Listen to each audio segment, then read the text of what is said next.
Hello there, world. Welcome back to my channel. If you're new here, I'm Joe, a licensed certified public accountant with over 10 years' experience in corporate and public accounting. I have an extensive background in accounting, audits, and taxes, and I'm all about helping you take control of your money and live smarter. So, you're thinking about starting a business, or maybe you've already taken the leap. First of all, congratulations, that is a huge deal. But let's be real. Starting a business can feel like trying to build a plane while flying it.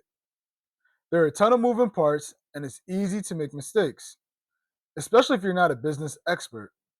So today, I'm breaking down some of the most common mistakes I see in my practice when people start a business and how you can avoid them. So let's keep it real, let's keep it simple, and make it helpful.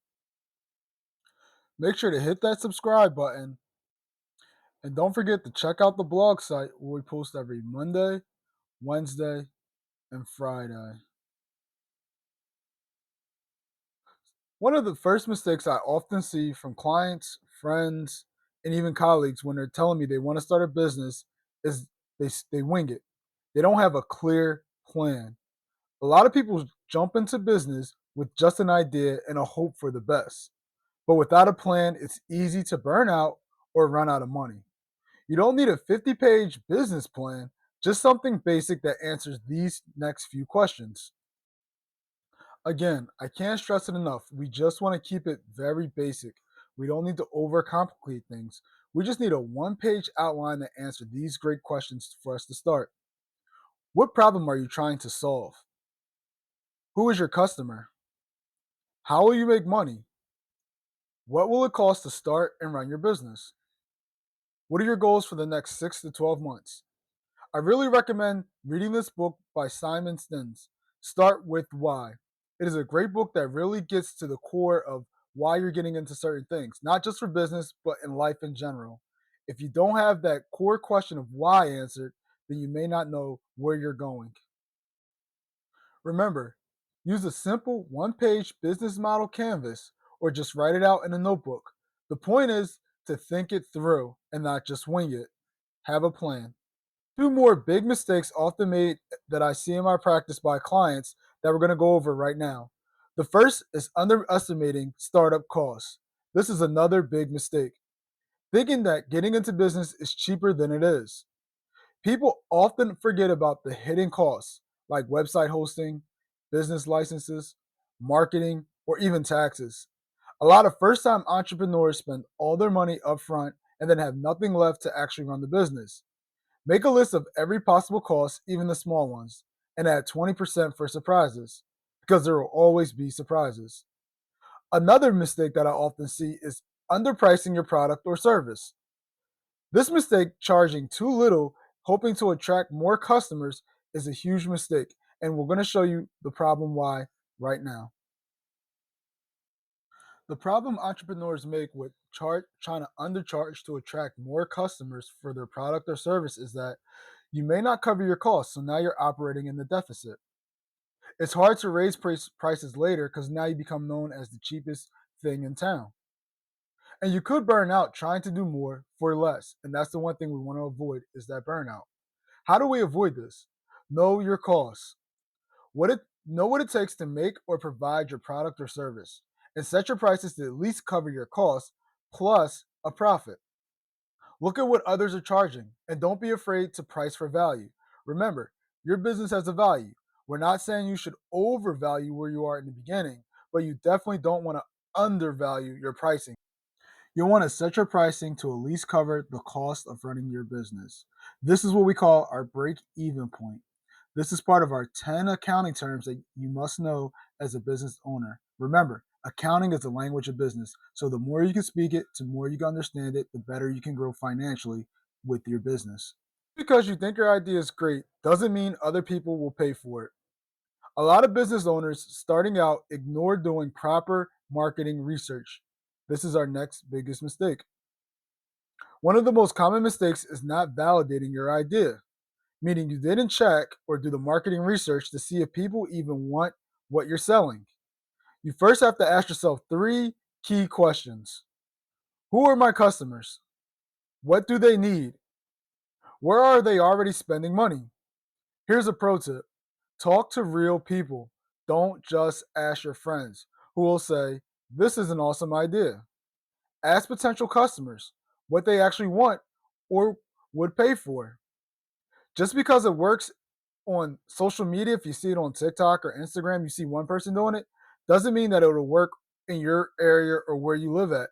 And same thing if you even live within a metropolitan area, such as Philadelphia. Just because you live in Philadelphia doesn't mean that your product will sell well in Delaware County or even in New York or Baltimore. You have to really do the market research because each place is different and each place has its own individual demographics of what people want and what they're willing to pay for certain services. So, but with that being said, in today's global economy, you can always get on social media and send that information or sell your product elsewhere besides within your hometown. But the most important thing is to do the marketing research to understand where your customers are, what they're willing to pay, and what it is that they want. Another common mistake I often see entrepreneurs make starting out is doing everything themselves. But listen, I get it. When you're starting out, money's tight. You wear all the hats: CEO, social media manager, customer service, and maybe janitor too. But trying to do everything yourself can lead to burnout fast. Here are some tips we could use in order to avoid that burnout. Being an entrepreneur can be very overwhelming. On one hand, it's very exciting knowing that you started a business, but on the other hand, it's also very nerve wracking of the unknown. But the biggest thing we want to do is avoid burnout and doing everything on our own. So, what we can do to try to minimize or avoid that burnout is starting with what only we can do, using low cost tools or freelancers for the rest. Asking for help, seriously, you don't need to go alone. Just remember, eating an elephant isn't done in one sitting. You have to take it bite by bite. Ignoring the legal and financial basics is another common mistake made by entrepreneurs very often. Here's where a lot of people get stuck, and it bites them later. Skipping the boring stuff like business registration, taxes, or even separating business and personal money. At the very least, do these three things to avoid the legal and financial pitfalls that are found with starting a business. Number one, register your business name or entity. Even if you're a sole proprietor, it is better than nothing. Number two, open up a separate bank account between your personal and business. Number three, track your income and expenses. Yes, even the little ones. We spoke about this last week in separating business from personal finances. I highly recommend you go back and watch that video. Remember, you don't need to hire an accountant on day one, but don't ignore this stuff. It saves so much stress later on down the line. Mistake often made by new entrepreneurs is not marketing early enough. This is a big mistake I see when I have colleagues, friends, and even clients that want to start a new business. They wait until their product or service is perfect before they start telling people about it. Truth is, done is better than perfect. You don't need to go viral or run ads. Just start talking. Personal story: I was actually going to launch this blog and YouTube channel in October, but after having a conversation with my brother back in July, he reminded me, why wait? This is your opportunity now. You'll never have a perfect time to launch than today. To start marketing by sharing your journey online, posting behind the scenes content, telling people what you're building and how they can support. People can't buy from you if they don't know you exist. One of the last common mistakes I often see for folks starting a business is giving up way too early. This might be the last one, but it's probably the most important. Giving up too soon. Starting a business is hard. Things might be slow at first. You might make $0 in 1 month or even 3 months, but that doesn't mean you failed. It means you're learning. Just remember, consistency beats intensity. It's not about going viral, it's about showing up, improving, and sticking with it. I highly recommend you getting a copy of, and reading Who Moved My Cheese by Spencer Johnson. This book was recommended to me by a mentor of mine. The book speaks to how to deal with change. So let's quickly recap. Don't skip the planning stage. Remember, This will help us ask those pivotal questions of what problems we're trying to solve and why we are in business. Know your real costs. We don't want to underprice ourselves or overvalue ourselves in the marketplace. Validate your ideas. Make sure you go talk to real customers to figure out what products they want and how much they're willing to pay for it. Don't just ask your friends.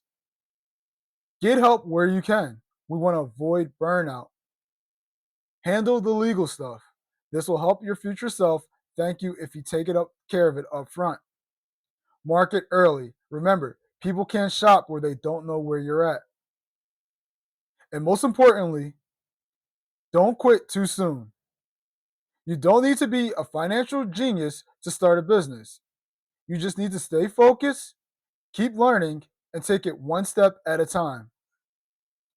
If this helped you, give the video a like and hit that subscribe button. I've got more no fluff business tips coming your way. Perfect for first time entrepreneurs and everyday people trying to build something great. Drop a comment below of what kind of business are you starting or thinking about starting. I love to hear your ideas. I'll talk to you guys next week where we will discuss financial planning for startup growth. If this video helped you out a lot, make sure to hit that like button and make sure to subscribe for more videos. Check out our blog site where we post every Monday, Wednesday, and Friday.